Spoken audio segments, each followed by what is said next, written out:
हरे कृष्णा कृष्ण कृष्ण हरे हरे हरे राम राम राम हरे हरे। आज हम सत्संग में श्रीमद् भगवत गीता के 15वें अध्याय से 6वां श्लोक पढ़ेंगे। न तद भास्यते सूर्यो न शशांकः न पावको यत् गत्वा न निर्वर्तन्ते तद्धाम परमं मम। न तद भास्ये सूर्यो न शशांको न पावकः यत् गत्वा न निर्वर्तन्ते तद्धाम परमं मम। ये भगवत गीता के खास बहुत महत्वपूर्ण श्लोकों में एक श्लोक है। वैसे तो पूरी भगवत गीता ही है, लेकिन इस श्लोक में जीवन का लक्ष्य संपूर्ण रीत से समझा दिया गया है। यहां पर गीता में भगवान श्री कृष्ण अर्जुन को समझाते हुए कहते हैं, हे अर्जुना, जहां सूर्य और चंद्रमा की कोई जरूरत नहीं है और ना ही किसी प्रकाश की जरूरत है, पावक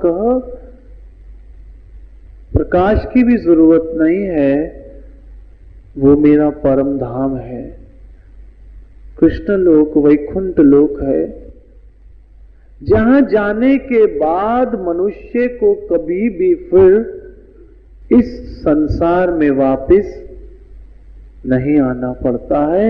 वो केवल मेरा परम धाम है। इसका यह मतलब हुआ कि मरने के बाद अगर हम चाहे ब्रह्मलोक तक भी चले गए, स्वर्गलोक में भी चले गए, लेकिन फिर भी अपने पुण्य कर्म समाप्त होने के बाद हमें इस संसार में वापस जन्म लेना पड़ेगा। और ये जन्म उस वक्त तक लेने पड़ेंगे जब तक के हम भगवान कृष्ण के परम धाम गोलोक में नहीं चले जाते हैं। क्योंकि श्रीमद् भगवत गीता में ये भगवान श्री कृष्ण स्पष्ट बताते हैं, यत् गत्वा न निर्वर्तन्ते, जहां जाने के बाद कभी वापिस नहीं आना पड़ता है, वो केवल एक मेरा धाम है। इस संसार में अगर आप भाड़े के मकान में रहते हो, किराए के मकान में रहते हो, रेंट में रहते हो, तो आप उस घर को ज्यादा सजाएंगे नहीं, क्योंकि आपको डर होगा कभी भी मालिक यहां से हमको निकाल सकता है। फिर इतना अच्छा डेकोरेशन करना, इतना ज्यादा खर्चा करना किस काम का? क्योंकि आपको पता है कि मालिक से एक एग्रीमेंट है कि इतने बरस तक हमें इस घर में रहना है, और फिर उस एग्रीमेंट में लिखा होता है कि भाई 11 महीने का एग्रीमेंट है, 11 महीने के बाद अगर मालिक चाहे तो उस घर से आपको निकाल सकता है, या चाहे तो उस एग्रीमेंट को और 11 महीनों के लिए बढ़ा सकता है। तो किराए के मकान में अगर आप रहोगे तो आपके मन में क्या इच्छा होगी? सच सच बताना, हे भगवान हमें अपना घर दे दे, ताकि इस भाड़े के घर से हमारी छुट्टी हो जाए, जान छूट जाए।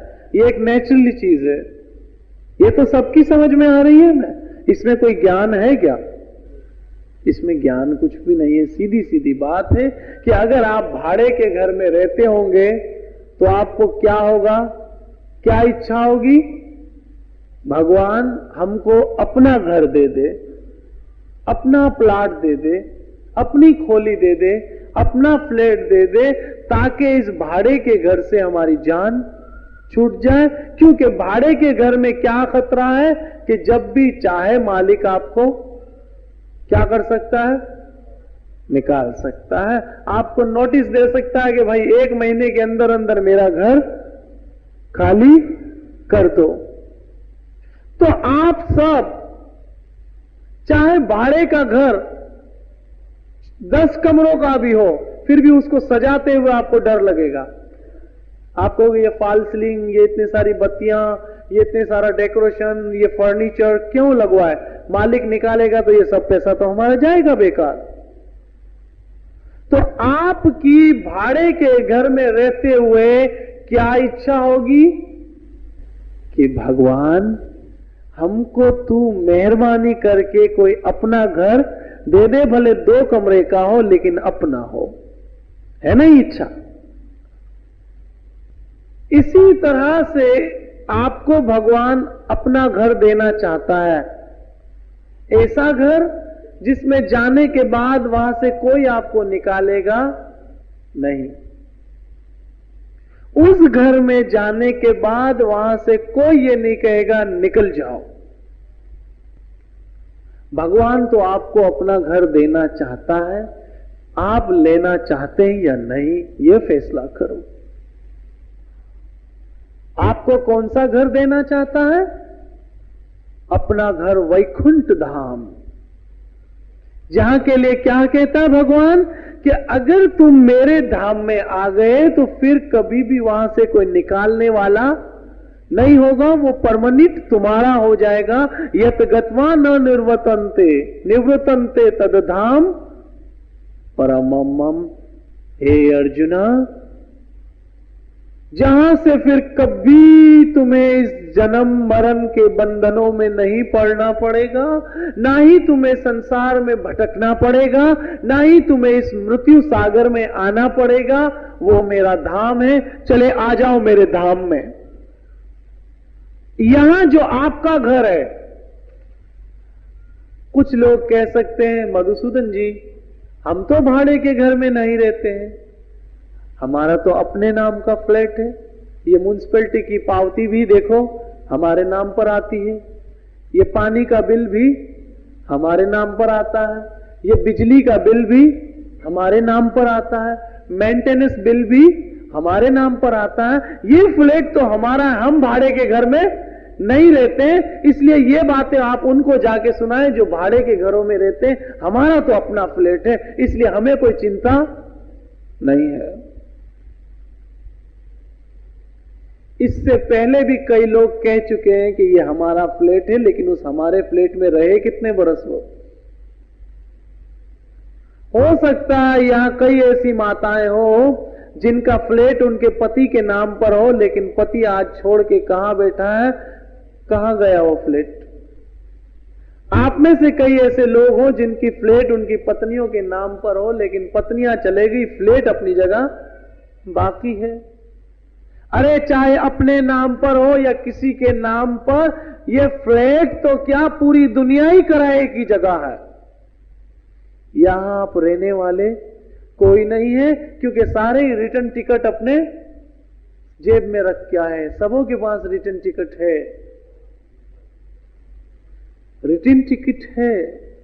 और मजे की बात तो यह है कि ये दुनिया का मालिक तो आपको 1 महीना पहले नोटिस देगा कि मेरा घर खाली कर दो, लेकिन ऊपर वाले का नोटिस मेरे ख्याल 24 घंटे का भी नहीं होता, 1 सेकंड में नोटिस आया चलो खाली करो, और आप कहीं अपील भी नहीं कर सकोगे। तो सभी भाड़े के घरों में रहते हो, चाहे 10 कमरे का फ्लैट हो, 2 कमरे का हो, आपके नाम हो या किसी के नाम हो, अमेरिका में हो या लंदन में हो, हांगकांग में हो, बैंकॉक में हो, रहते सब भाड़े के फ्लैटों में। जब चाहे ऊपर वाला मालिक, मेरे ख्याल 2 सेकंड के नोटिस पे आपको खाली करना पड़ेगा, और इस पोजीशन में भी नहीं होगे कि कहीं जाके अपील कर सको। इसलिए इस भाड़े के घर का ध्यान निकालो और उस सच्चे घर की तरफ जाओ जो आपका अपना है, जहां के लिए गारंटी है कि वहां आए तो तुमको कभी भी निकाला नहीं जाएगा। और मजे की बात है कि वो वैकुंठ, सचखंड, गोलोक, वृंदावन धाम जहां भगवान खुद रहता है। मजे की तो बात है कि आपको भगवान अपना पड़ोसी बनाना चाहता है। भगवान आपको अपना पड़ोसी बनाना चाहता है। अच्छा, ये आप सब माताएं और पुरुष बताओ, क्या आपकी इच्छा होगी कि आप किसी बड़े आदमी के पड़ोस में रहें? सबकी इच्छा होती है। ये बंबई के मलबार हिल का एरिया क्यों महंगा है? वहां बड़े बड़े मिनिस्टर रहते हैं, तो लोग सोचते चलो मलबार हिल के एरिया में रहेंगे, मिनिस्टरों के पड़ोसी बनेंगे, अपनी भी वैल्यू बढ़ेगी। या यहां पर कोई बड़ा नेता रहता हो, तो जो नेता के पड़ोस में रहते हो तो गौरव से कहते हैं, प्राउडली कहते हैं, फलाना नेता तो हमारे बराबर में पड़ोसी है हमारा। कहते हैं कि नहीं? अरे जब आपको किसी बड़े आदमी के बराबर में रहकर इतनी खुशी होती है, तो वो खुशी कैसी होगी जो भगवान के पड़ोसी बन जाओगे। जहां भगवान रहता है, जहां कृष्ण रहता है, वही आपको भगवान कहते हैं आ जाओ मेरे धाम में, और तुम्हें वहां से कोई निकालने वाला कभी भी नहीं होगा। यत गत्वा, जहां जाने के बाद न निवृतंते, नहीं जाओगे, वो केवल मेरा धाम है। इसलिए माताओं और जो भी पुरुष यहां बैठे हैं, हमें उस घर के लिए सोचना चाहिए जो हमारा वास्तवता का घर है। बाकी ये घर चाहे 10 कमरों का भी हो, वहां आपको रहने नहीं दिया जाएगा। अगर चाहते हो कि उस घर में जाओ, तो उस घर की पेमेंट तो देनी पड़ेगी। और उस पेमेंट का रास्ता क्या है? हमेशा बोलो हरे कृष्ण कृष्ण कृष्ण हरे हरे, हरे राम राम राम हरे हरे। बस ऐसे आपको प्रेम से प्रभु का नाम लेना है, तो समझ लो आपका फ्लैट वहां पर बुक हो गया। खाली महीने महीने की पेमेंट भरनी है, और जब आपको जाना होगा तो आपको चिंता नहीं होगी, क्योंकि ऊपर आपका एक अच्छा फ्लैट बुक हो गया है। कहां पर? जहां कृष्ण रहता है। आपको तो भगवान इतनी दया करके अपने बराबर में लाना चाहता है। अगर हम ना चाहना चाहें तो ये हमारे सबसे बड़े अभाग होंगे। उसकी दया देखो कि हम जैसे छोटे लोगों को, जो काम वासनाओं में, जो लोभ लालच में, जो मोह अभिमान में फंसे, फिर भी मौका देता, चलो आओ मेरे पड़ोसी हो जाओ। आप जो माताएं और पुरुष बैठे, क्या किसी चोर उचक्के, जिसका विषय आपको जानते हो कि बुरा आदमी है, ये पापी आदमी है, ये गुनाहगार आदमी है, उसको अपने पड़ोस में आने दोगे? पहले ही मालिक को कहो बाबा इस आदमी को यहां मत जगह देना, इस आदमी का कैरेक्टर बुरा है, ये बड़ा घमंडी आदमी है, पूरी सोसाइटी का बेड़ा गर्क करेगा। कहते हैं ना, एक इंसान बुरे आदमी को नजदीक नहीं आने देता, लेकिन ईश्वर की दया देखो कि हम जैसे गिरे हुए लोगों को भी कहता है चले आ जाओ मेरे घर पे, मैं तुम लोगों को जगह देता हूं, प्लॉट देता हूं, मेरी सोसाइटी में आ जाओ, गोलोक वृंदावन सोसाइटी में आ जाओ, वैकुंठ सोसाइटी में आ जाओ, और फिर वहां से तुम्हें कभी निकालूंगा भी नहीं। अब अगर हम भगवान की इस पेशकश को, ये जो हमें दे रहा है, ये न ले, तो फिर सबसे बड़े मूर्खता होगी, समझ लो। लेकिन हम उस प्यारी प्यारी जगह के बजाय एक ऐसी खतरनाक जगह पर रहना पसंद करते हैं जहां कदम कदम पर दुख है, कदम कदम पर तकलीफ है, अनसर्टनली, पता नहीं कब क्या कुछ हो जाए वो आपको भी नहीं पता। जैसे मैं एक उदाहरण दे रहा था उस दिन साधु वासवानी गार्डन के अपने प्रवचन में, और ये आप सब ध्यान से सुनो, सब ध्यान से सुनो। आपको एक ऐसी जगह, आपको एक ऐसी जगह भेजा जाए जो पूरी सोने की बनी हो। किसकी बनी हो? सोने की। उसकी दीवारें भी सोने की, छत भी सोने के, बिल्डिंग, रास्ते भी सोने के, फिर उसमें हीरे मोती लगे हो, खूबसूरत सुंदर सुंदर गार्डन हो, वहां आप जाएंगे, आपका दिल बहुत खुश होगा। फिर आप सोचेंगे अकेला हूं, चलो पत्नी को भी बुला लो। जैसे कोई लोग दुबई या हांगकांग जाते हैं, पहले अकेले जाते, फिर किसको बुलाते? बीवी को, पत्नी को बुलाते, फिर परिवार के दूसरे लोगों को भी बुला लेते हो, कहते बहुत अच्छी जगह आ जाओ। इसी तरह से उस सोना नगरी में, चांदी नगरी में आप जाएं, फिर आप अपनी पत्नी को भी बुला लें, तो कितने हो गए? 1 से 2 हुए।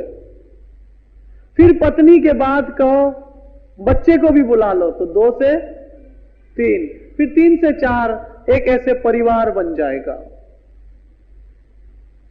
आप तो बड़े खुश हो जाओगे। जय श्री कृष्ण। इतने खुश हो जाओगे कि इतनी बड़ी सोने की नगरी, सोने का बंगला, इतने सुंदर सुंदर गार्डन, बाग बगीचे, यहां से जाना अब नहीं है। समझ रहे हैं ना आप मेरी बात? कि आपको कैसी जगह ले जाया जा रहा है? जो सोने का है, जहां दरख्त के पत्तों में नोटें लगी हुई है, पत्ते नहीं है बल्कि क्या है? 100 के नोट लगे हुए हैं, हीरे मोती के झाड़ लगे हुए हैं, और उस जगह पे आप अपने परिवार के साथ रहते हो। रहते रहते रहते अचानक आपको एक दिन पता चले कि इस सोने की नगरी का यह नियम है कि वहां आपके सामने आपके बेटे को मार दिया जाएगा। ये उस सोने की नगरी का नियम है। आपकी पत्नी को या आपके पति को आपके सामने मार दिया जाएगा। यह उस नगरी का नियम है। आप क्या करोगे? वहां रहोगे या भाग जाओगे? कितने लोग उस नगरी में रहेंगे और कितने लोग उस नगरी से भाग जाएंगे?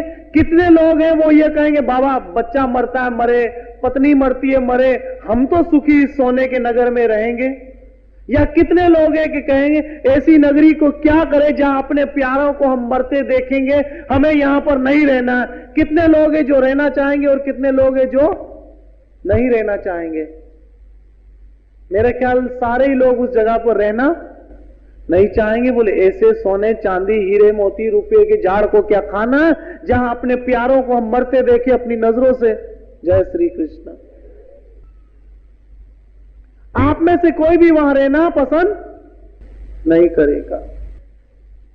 अब वो सोने की नगरी कौन सी है आपको पता है? राधे कृष्ण। सोने की नगरी कौन सी है? ये संसार, ये अपना उल्लासनगर, ये अपना इंडिया, ये विश्व, ये पूरा संसार वो सोने की नगरी है। यहां सब कुछ आपको मिलेगा, लेकिन साथ साथ एक नियम भी है कि आपकी नजरों के सामने आपके प्यारों को मारा जाएगा। क्या आप कई ऐसी माताएं बैठी होंगी जहां बात हो रही थी कि यह संसार वही सोने की नगरी है जहां आपको सब कुछ तो मिलेगा, लेकिन उसके साथ साथ यह नियम भी है कि आपके सामने, आपकी नजरों के सामने आपके प्यारों को मार दिया जाएगा। क्या ऐसी कई माएं यहां बैठी होंगी जिनका बेटा उनके सामने मर गया होगा? कई ऐसी माताएं बैठी होंगी जिनका पति उनके सामने मर गया होगा। यहां कई ऐसे पुरुष बैठे होंगे जिनकी पत्नियां, जिनके बेटे, जिनके भाई, जिनके बहन उनकी नजरों के सामने गए होंगे। उन्होंने अपने प्यारों को अपनी आंखों के सामने तड़पता देखा होगा। क्या आपने नहीं देखी अपने प्यारों को तड़पता देखना? फिर भी हम उसी सोने की नगरी में रहना चाहते हैं, भागना, छूटना नहीं चाहते हैं। अरे आपके प्यारे आपके सामने जा रहे हैं, फिर भी आप उसी दुनिया में दिल लगा के बैठे हैं। आप क्यों नहीं सोचते हैं कि भगवान ऐसी खतरनाक जगह से हमारा उद्धार कर लो ताकि फिर ऐसे दुख हमको देखना ही ना पड़े। एक बार कितना दुख है जब किसी पत्नी का पति मरता है, उसी से पूछो। किसी की पत्नी मरती है, किसी का बेटा मरता है, किसी का भाई मरता है, उसी से पूछो। तो ऐसे बार बार हर जन्म में आपके प्यारे आपके सामने मरेंगे, कितना सहन करोगे? अरे मनुष्य जन्म में जब कोई हमारा प्यारा हमसे छूटता है, किसी मां का बेटा जब छूटता है, तो उससे पूछो कि उसके दिल पे क्या बीतती है। जब उसके सामने 9 महीने जिसने गर्भ में रखा उसको शमशान ले जाना पड़ता है, उससे पूछो कि उसका क्या बनता है। जब मनुष्य बनकर इतने दुख उठाते हो, तो ये दुख कब तक उठाओगे? हम कभी कभी कहते हैं ना, हे भगवान अब मुझे में सहने की शक्ति नहीं है, अब मुझ में सहन शक्ति नहीं है। सहन शक्ति नहीं है तो ये मनुष्य जन्म में ही थक गए, तो जब 84 लाख के कितने जन्म होंगे, कब तक सहन करोगे? कितना सहन करोगे? कितने दुख सहन करोगे? क्यों कि जो दुख आपको होता है वही जानवर को भी होता है। यह मत सोचना कि हमारा बच्चा मरता है तो हमें दुख होता है। सुअरनी का बच्चा मरता है उसको भी इतना ही दुख होता है, कुत्ती का बच्चा मरता है उसको भी इतना ही दुख होता है, गधे का बच्चा मरता है उसको भी उतना ही दुख बनता है। और हर जन्म में आपको औलाद तो होगी, हर जन्म में आपकी पत्नी तो होगी, हर जन्म में आपका पति तो होगा, हर जन्म में आपको संसार मिलेगा, और हर जन्म में आपको छोड़ना पड़ेगा। तो क्या कब तक सहन करोगे? मनुष्य बनकर जब हमसे सहन नहीं हो रहा है, मनुष्य बनकर हमारी सहन शक्ति नहीं है, कि हम दुआ करते हैं कि भगवान अब मुझ में सहन शक्ति नहीं है, आगे जाके कितना सहन करोगे? अरे यहां तो आपकी मां भी है दिल बहलाने वाली, पति भी है, पत्नी भी है, जब कोई मर जाता तो परिवार भी आ जाता है। लेकिन जानवर का कोई मरता तो कोई नहीं होता है। चिड़िया का बच्चा घोंसले से गिरता मरता है, चिड़िया अकेली रोती है। कब तक ऐसा सहन करोगे और कितना करोगे? क्यों नहीं इस संसार से छूटना चाहते हो? क्यों नहीं उस मार्ग की तरफ आना चाहते हो जो मोक्ष का मार्ग है? अभी तक आंखें बंद किए बैठे हो। इंसान के कितने बच्चे हैं इस समय? 3 या 4 बहुत हो जाते बंबई वालों के लिए। 4 बच्चे नजरों के सामने चले जाए तो तड़प जाते। उस सुअरनी के 10-10 बच्चे, हर महीने में एक बच्चा मार दिया जाता है। कैसे सहन करोगे? जब जानवर की जून में जाओगे तो, जब सुअर की जून में जाओगे, गधे की जून में, चिड़िया की जून में, कुत्ते की जून में जाओगे, कैसे सहन कर सकोगे? मनुष्य बनकर अपने प्यारों की जुदाई नहीं सहन कर सकते हैं, तो जानवर की तो हद हो गई है। फिर भी हमारी आंखें नहीं खुलती है, फिर भी हमारी आंखें खुलने को तैयार नहीं है। फिर भी बैठे हैं, दुनिया के मजे ले लो। कब तक ये नाटक, कब तक चलेगा? एक दिन तो इसका ड्रॉप सीन हो ही जाएगा। आपसे, अपने आप से पूछो। यहां कई लोग होंगे जिनको बड़ी बड़ी चोटें लगी होगी। कई ऐसी जवान माताएं होंगी जवानी में ही पति छोड़ के चले गया होगा। कई ऐसे जवान लोग होंगे जवानी में ही पत्नी छोड़ के चली गई होगी। अपने हाथों से शमशान तक जाना पड़ा होगा। कब तक ये नाटक बार बार करोगे? क्योंकि हर जून में प्यारे मिलेंगे और हर जून में प्यारे जुदा होंगे। हर जून में पति मिलेगा, हर जून में पत्नी मिलेगी, हर जून में संतान मिलेगी, और हर जून में वो बिछड़ेगी, मरेगी, आपके सामने वो तड़पेगी। कब तक ये दुख सहन करते रहोगे? क्यों नहीं ये दुख के मार्ग को छोड़ देते हो? और इसका एक ही रास्ता है, अपने परमात्मा की शरण ले। यत गत्वा न निवर्तन्ते तद धाम परमम मम। हे अर्जुन, मेरे परम धाम, मेरे सचखंड में, मेरे वैकुंठ में आकर फिर तुम्हें कभी ऐसी जगह नहीं आना पड़ेगा जहां तुम्हारे प्यारे तुम्हारे सामने मरते हो। और मरते समय आपको दुख कितना होता है जब उसके लिए आपके प्यारे आपको धक्का दे देते हैं। आपने कई लोग देखे होंगे, बेटे की किडनी खराब है लेकिन मां देने को तैयार नहीं है। भाई से कहते हैं तुम्हारा भाई है, लेकिन कहता मैं मर जाऊं तो। यहां कोई आपका नहीं है, कोई आपका नहीं है। ऐसी खतरनाक जगह पे क्यों मोह लगा के बैठे, जहां रोज ठोकरें खानी पड़ती है, जहां रोज रोना पड़ता है, पता नहीं क्या क्या सहन करना पड़ता है। हे भगवान, ये जन्म तो मिल गया, लेकिन आगे मैं कान पकड़ के तौबा करता हूं, फिर मुझे जन्म नहीं चाहिए। ये भाव आया।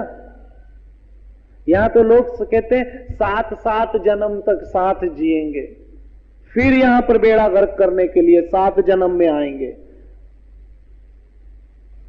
मैं तेरे लिए 7 जन्म में आऊंगा। आजकल यही तो सिखाया जा रहा है, 7 जन्मों तक।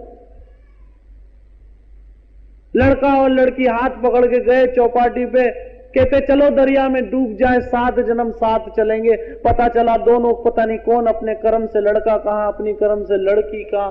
अरे 7 जन्म तो क्या, इसी जन्म में साथ रहना भी मुश्किल है, तो 7 जन्मों की क्या बात करते हो। ये सब फ्रॉड की बातें हैं। हे भगवान, 7 जन्म तो क्या, मेरी तौबा, मेरे को 1 जन्म भी नहीं चाहिए, क्योंकि 1 जन्म में ही मैंने चमत्कार इस दुनिया के देख लिए। और जन्म मरण के बंधनों से छूटने का नाम मोक्ष है, और वो मोक्ष केवल गोविंद के शरण लेने से आएंगे। गुण गोविंद गायो नहीं, जन्म कारत की। जब तक गोविंद के गुण नहीं गाओगे, यूं ही जन्म जन्म जन्म जन्म दुख उठाना ही पड़ेगा। क्या आप चाहते हो दूसरा जन्म लो? नहीं।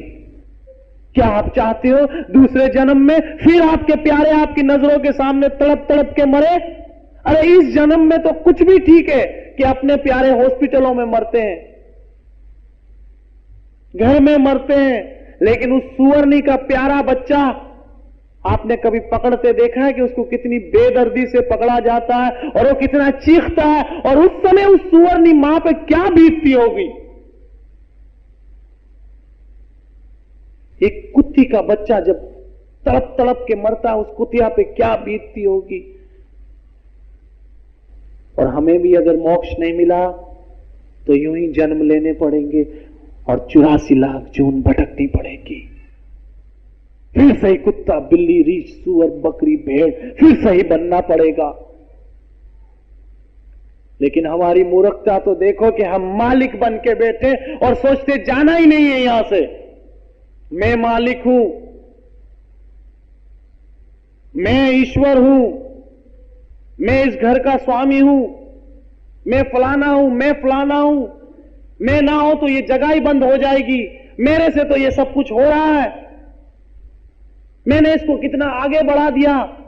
अरे मैंपन भी आपका रहेगा नहीं, आप ही नहीं रहेंगे तो मैंपन कहां से रहेगा।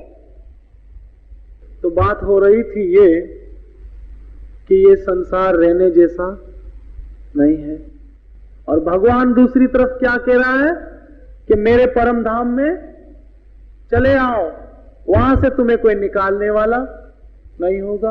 एक तरफ ऐसी जगह जहां से निकाला जा रहा है, दूसरी ऐसी जगह जहां की गारंटी है कि कभी निकाला नहीं जाएगा। फैसला आपको करना है कि किस जगह जाना है।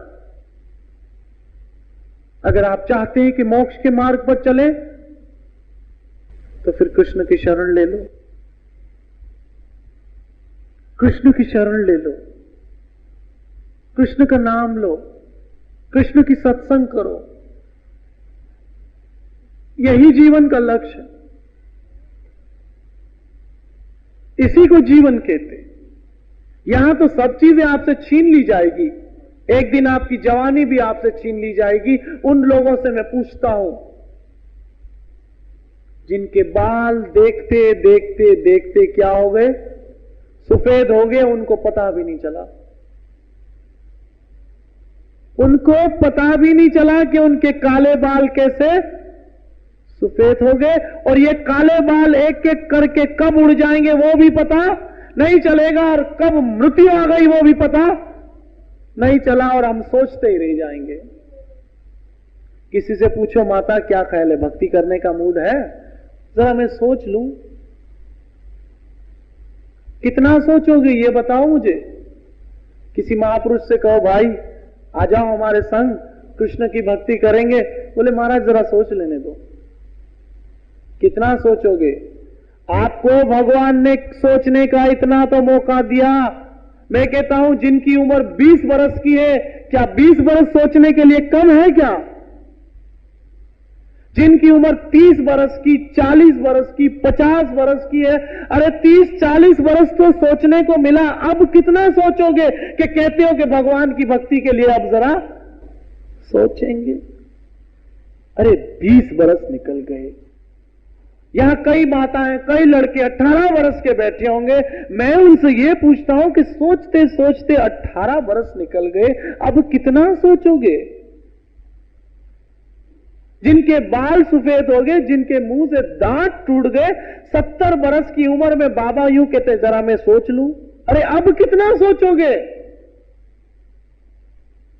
सोचते सोचते बाल सफेद हो गए, फिर भी भक्ति करने का विचार नहीं आया। कल आप लड़की थे, कल आप लड़के थे, आज आप आदमी और आप आज औरत बन गए। कल आप अकेले थे, आज आपके घर बच्चे हो गए, अब भी सोच रहे हो? अब भी सोच रहे हो? कल आप किसी की उंगली पकड़ के चल रहे थे, आज कोई आपकी उंगली पकड़ के चल रहा है, फिर भी सोच रहे हो कि सोचे? अब सोचने का मौका नहीं है। जितना जिया इतना और नहीं जी पाएंगे। इसलिए अब सोचो मत, ऐसे नहीं कल कल कल कल करते आज भी चला जाए। कल कल कल करते आज भी निकल जाए। कल के चक्कर में अपना आज मत खराब करो। हो सकता है फिर आज जैसा आज कल ना आए, आज जैसा आज कल ना आए। आज आप सत्संग में बैठे हैं, इसकी क्या गारंटी कि कल भी आप सत्संग में बैठे होंगे? क्या पता कहां बैठे हो।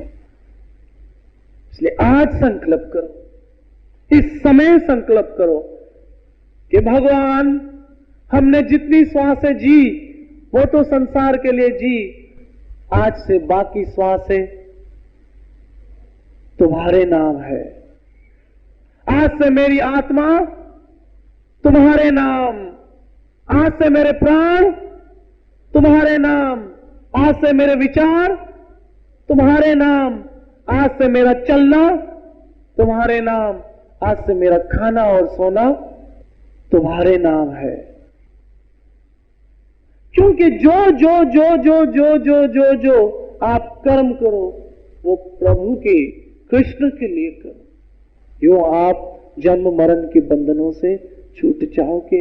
इसलिए क्या ख्याल है, मैं माताओं से पूछ रहा हूं, फिर ऐसी खतरनाक जगह पे आना है जहां आपके बच्चे, आपके पति, आपके भाई, आपकी माताएं आपके सामने तड़प रहे हो और आप कुछ ना कर सके? क्या इस खतरनाक जगह पे फिर आना है आपको? हाँ या ना? बस 2-4 माताएं, बाकी सबको आना है क्या? कितनी माताएं जो कहती हमको आना है? एक भी नहीं। हाँ नहीं आना है, नहीं आना है, नहीं आना। बोला प्रभु तोबा मुझे साईं, मुझे सच्चा पातशाह, मुझे तोबा, मैं वापिस यहां नहीं आना चाहता हूं।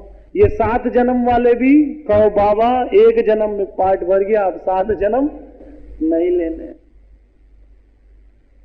जैसे जय और विजय भगवान विष्णु के द्वारपाल थे, तो 4 कुमार ने उनको श्राप दे दिया कि जाओ तुम वापिस मृत्यु लोक में।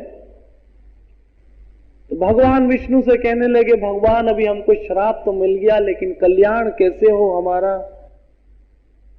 भगवान ने कहा बोलो क्या चाहिए, चॉइस करो, 7-7 जन्म ब्राह्मण के या 4-4 जन्म राक्षस के। जी और विजय ने सोचा 7 जन्म तो होंगे ब्राह्मण के, लेकिन कितने होंगे? कितने होंगे? 7 जन्म, 7 बार जन्म लेना और 7 बार मरना।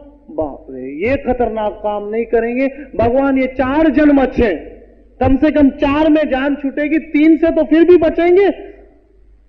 अरे वो तो 7 जन्म से डर गए, 4 जन्म में पूरा किया। आपको तो 84 लाख जन्म लेने, फिर भी डर नहीं लगता, फिर भी बैठे हो आनंद से, फिर भी होश नहीं आता, डर नहीं लगता। 84 लाख जन्म आपके सर के ऊपर मुंडला रहे हैं, फिर भी मोक्ष के लिए नहीं सोच रहे हो। फिर ऐसी ठोकरें खाने का मूड है क्या? जहां आपके प्यारे आपके सामने बिछड़ जाते हो, तड़पते हो, कैसा लगेगा? थक जाओ। हे कृष्णा, नहीं आना है अभी हमें। और कृष्णा तो कहता मेरे प्यारे, मैं तो नहीं चाहता हूं तुम कभी आओ, तुम अपने हाथ से जाना चाहते हो, मैं क्या करूं? मैं तो कहता हूं यत गत्वा न निर्वतन्ते तद धाम परमम मम, जहां जाने के बाद तुम्हें कभी दूसरा जन्म नहीं लेना पड़ेगा, वो केवल मेरा परम धाम है। और उस परम धाम में जाने का एक ही रास्ता है, प्रेम से, श्रद्धा से, भाव और विश्वास से कृष्ण की शरण लेके हमेशा बोलो हरे कृष्ण हरे कृष्ण कृष्ण कृष्ण हरे हरे, हरे राम राम राम हरे हरे। ये मौका है, फिर कल हो सकता है ना हो। जैसे हमारे एक मित्र थे, यही उल्लासनगर ही में रहते थे। हमने उनसे कहा, ऐसे ही बैठे थे, उनको कहा आप क्यों नहीं भगवान की सेवा करते हैं, भक्ति करे, कृष्ण नाम ले। उसने कहा महाराज जो कुछ कहा वो तो ठीक है, लेकिन अभी कल मेरी मीटिंग है, परसों आऊंगा सत्संग में, उस दिन के बाद फिर आपके साथ ही रहूंगा। और शायद आपको आश्चर्य हो कि वो रात ही को हार्ट अटैक हो गया। कल के चक्कर में अपना आज भी खड़ा बैठा, खराब कर बैठा। आपसे भी यही कहता हूं, कल की बात ना करो यहां।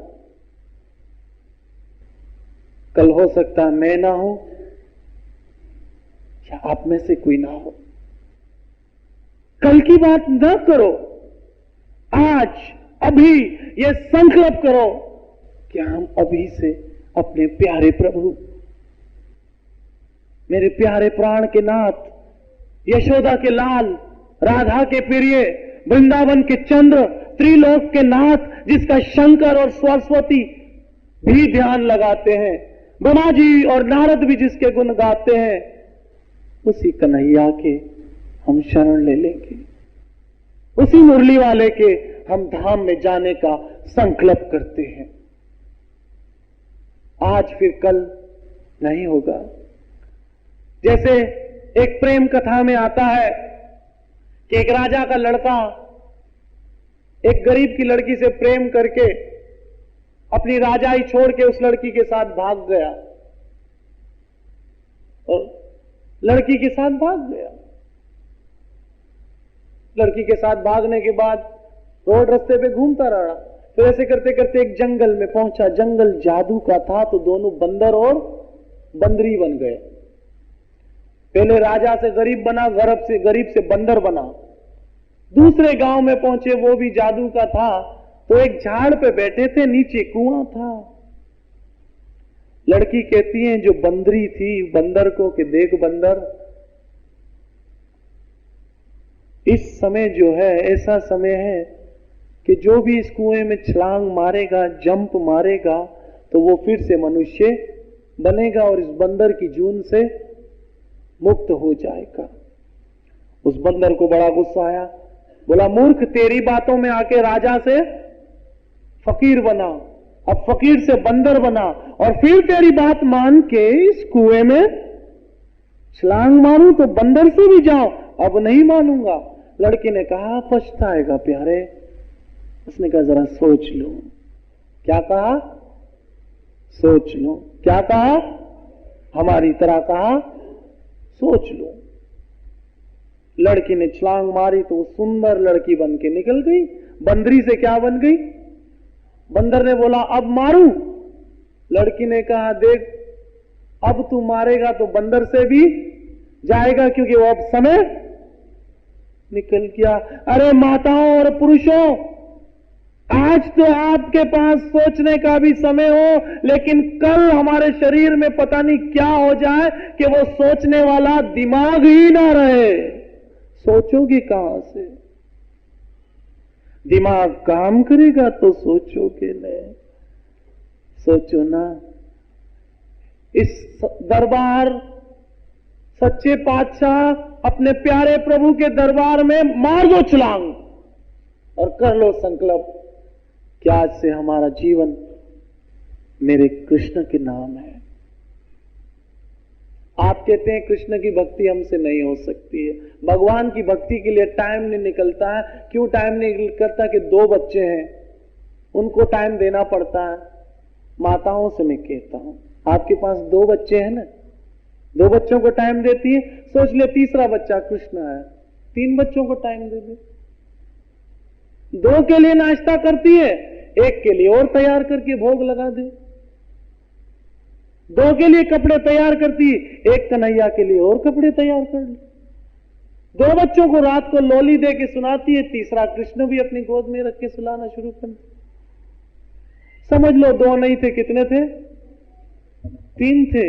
आप 2 बच्चों के लिए कमाते हो, रात को शाम को गिफ्ट लाते हो, सोचो तीसरा भी तो मेरा कन्हैया है, चलो उसके लिए भी कोई फ्रूट, कोई तुलसी का पत्ता, कोई चलो और भोग लगाने की सामग्री लगाओ। 2 नहीं है, मेरे घर में तो 3 है। आप एक अपना फैमिली का मेंबर और बढ़ा दो। क्या कभी कोई आपके घर मेहमान आए तो निकाल दोगे? नहीं, 5 आदमी के बजाय 6 आदमी को संभालना पड़ेगा। सोचो हमारी फैमिली का एक मेंबर और बढ़ गया। हम 5 थे, छठा मेरा कृष्ण आ गया। आज से हमारी फैमिली का परिवार 7, 6 हो गया। जिनके घर में 4 है, समझ लो आज से हमारे घर में 5 हो गए। जिनके घर में 3 है, वो समझ लो हमारे घर में 4 हो गए। और ये तो ऐसा मेहमान है कि जो अपना खाना पीना भी साथ लाएगा, आप पे बोझ बनने वाला नहीं है, बल्कि आपको भी खिलाने वाला है। अरे ऐसा मेहमान आपके घर आना चाह रहा है और आप कह रहे हो हम सोच ले। ये तो हमारे अभाग होंगे, ये तो हमारी मूर्खता होगी कि ऐसे मेहमान को हम घर से निकाल दे। तो चलो आज यहां से दरबार साहब से अपने कृष्ण को साथ ले जाए। कैसे? प्रेम से, भाव से, श्रद्धा और विश्वास से। कैसे ले जाओगे? जब यहां से चलते चलते आपके मन में भाव आएगा और उस भाव को अपने साथ ले जाओगे और क्या बोलोगे? जय जय श्री राधे, जय जय श्री राधे, जय जय श्री राधे।